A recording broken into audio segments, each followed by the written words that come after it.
অন্তর্বর্তী সরকারের প্রধান উপদেষ্টা হিসেবে দায়িত্ব গ্রহণের পর প্রথমবারের মতো নিজ জেলা চট্টগ্রামে আসছেন অধ্যাপক ডক্টর মোহাম্মদ ইউনূস। প্রায় ১.৫ যুগ পর আসবেন গ্রামের বাড়ি বাথুয়ায়। তাকে স্বাগত জানাতে নেওয়া হয়েছে ব্যাপক প্রস্তুতি। বাথুয়া গ্রামের বাড়িতে গিয়ে দেখা যায় উপজেলা প্রকৌশলী কার্যালয়ের বাস্তবায়নে নিঃসদ্য নির্মিত হাজী মোহাম্মদ দুলামিয়া সওদাগর সড়ক সৌন্দর্য বর্ধনের পাশাপাশি পাশের মাঠও পরিষ্কার করা হয়েছে।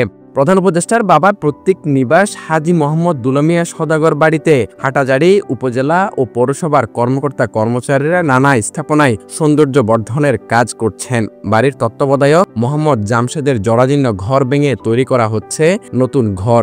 এছাড়া বাড়ির ঝোপঝাড় পরিষ্কার করে বসানো হচ্ছে ভ্রাম্যমাণ শৌচাগার।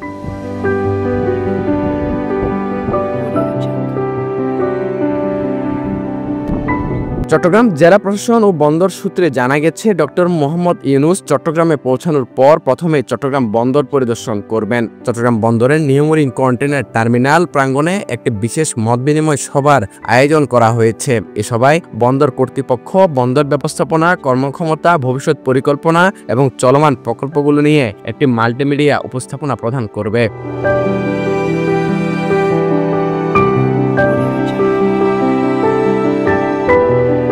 সভায় বন্দর ব্যবহারকারী বিভিন্ন সংগঠনের প্রতিনিধি, বাণিজ্যিক প্রতিষ্ঠান এবং ব্যবসায়িক নেতারা উপস্থিত থাকবেন। এছাড়াও বন্দর কর্তৃপক্ষ প্রধান উপদেষ্টা ডক্টর ইউনূসের কাছ থেকে গুরুত্বপূর্ণ নির্দেশনা ও পরামর্শ পেতে আশাবাদী।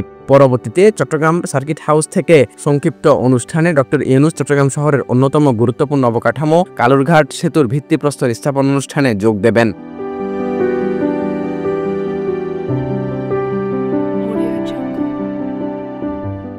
এদিন বিকেলে ডক্টর ইউনূস চট্টগ্রাম বিশ্ববিদ্যালয়ের ৫ম সমাবর্তনে যোগ দেবেন। চট্টগ্রাম বিশ্ববিদ্যালয়ের কেন্দ্রীয় খেলার মাঠে আয়োজিত এই সমাবর্তনে প্রায় ২২,৬০০ শিক্ষার্থী সনদ গ্রহণ করবেন। সমাবর্তনে বক্তা হিসেবে উপস্থিত থাকবেন ডক্টর ইউনূস। এছাড়া বিশ্ববিদ্যালয় কর্তৃপক্ষ তাকে সম্মানসূচক ডি.লিট ডিগ্রি প্রদান করবে।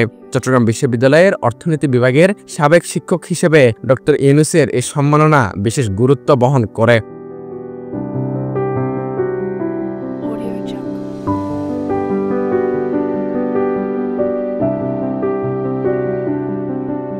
স্থানীয় সূত্রে জানা যায়, প্রায় ১.৫ যুগ পর ডক্টর ইউনূস নিজ জন্মভূমিতে পা রাখছেন। সর্বশেষ ২০১৯ সালে তিনি চট্টগ্রামে একটি অনুষ্ঠানে অংশ নিতে এসেছিলেন, তবে নিজ গ্রামের বাড়িতে যাননি। স্থানীয় বাসিন্দারা জানান, ডক্টর ইউনূসের পরিবারের সবাই ৫০ থেকে ৬০ বছর ধরে নগরের পাঁচলাইশ থানাধীন নিরিবিলি নামক একটি ভবনে বসবাস করছেন। ১৯৪০ সালের ২৮ জুন তিনি বাথুয়া গ্রামের হাজী এম নজমিয়া সওদাগর বাড়িতে জন্মগ্রহণ করেন। ৮ ভাই ২ বোনের মধ্যে তিনি তৃতীয়। জোবরা গ্রামের প্রবীণ মুরব্বীরা জানান, ডক্টর ইউনূস আসবে বলে তাদের পুরো গ্রামবাসীর মধ্যে একটি অন্যরকম আনন্দ কাজ করছে। ঠিক ছোটবেলায় যেমন ঈদের আগের দিন চাঁদ রাতে আনন্দ অনুভূত হয়, এখনো সেরকম আনন্দ বয়ে যাচ্ছে তাদের মধ্যে। আমাদের মাননীয় উপদেষ্টার এটা ছিল ওদের পৈতৃক বাড়ি এবং পৈতৃক বিটা, পৈতৃক ঘর। এখানে ওর জন্ম, এই স্থানে ওর জন্ম। এ বিষয়ে হাটাজারির ইএনও এবিএম মশিউজ্জামান বলেন, ১৪ মে বিকেলে প্রধান উপদেষ্টা গ্রামের বাড়ি সংলগ্ন দাদা দাদির কবর জিয়ারত করবেন এবং আত্মীয় স্বজন ও এলাকাবাসীর সঙ্গে কৌশলাদি বিনিময়ের কথা রয়েছে। আমাদের পক্ষ থেকে সর্বাত্মক প্রস্তুতিও নেওয়া হয়েছে। এদিকে ডক্টর ইউনূসের আগমনকে ঘিরে চট্টগ্রাম নগরে চলছে ব্যাপক আয়োজন। সড়ক পরিষ্কার, নিরাপত্তা ব্যবস্থা নিশ্চিত থেকে শুরু করে নানাবিধ আয়োজনে ব্যস্ত রয়েছে Chattogram metropolitan police, city corporation ও জেলা প্রশাসন।